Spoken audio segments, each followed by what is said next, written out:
Ako si Mart. Hindi kaya, tara samahan niyo ako. Off topic muna tayo sa piso wifi. Share ko lang. Magpapakain tayo ng aking alaga. Kasama na rin dyan ang alaga ng kapitbahay. Hindi lahat sa akin yan. Pero dinadamay ko na rin.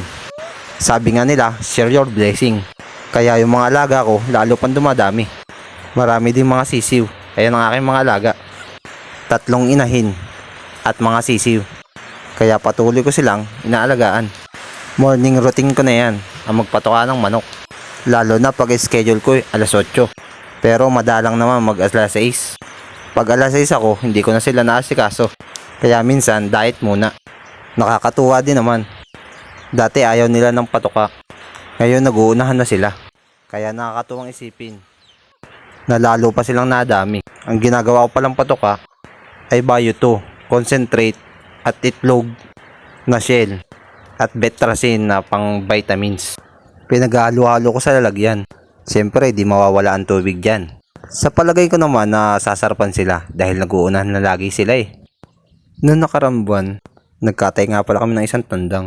Adobo sa gata ang luto kaya sobrang sarap. Hay, kailan kaya uli mga kapagluto? Ang tagal kasi lumaki ng mga sisiw. Nakakainip. Maraming manok na malalaki kaso sa kapitbahay naman. Kaya tis-tis na lang. Dito pala sa amin malawak ang bakuran kaya magandang mag-alaga ng manok. Kahit walang silang bahay, okay lang dahil may puno naman paghahaponan. Minsan pa nga nagtataka ko sa may puno ng aratilis. Kahit umaga, may manok. Yung pala nangunguha ng aratilis. Mataas na kasi ang puno ng aratilis eh. Kaya yung mga manok, umaakyat na lang upang makakuha ng bunga. Hindi na inaabutan ng tao kasi mga manok pa lang, busog na sa aratilis pa lang.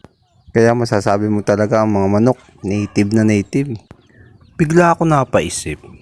Ang buhay pala ng tao para isa ring inahing manok. Gagawin lahat para makakain. Kahit dito, kahit doon. Pero dadating yung time, may tutulong at tutulong sa kanya.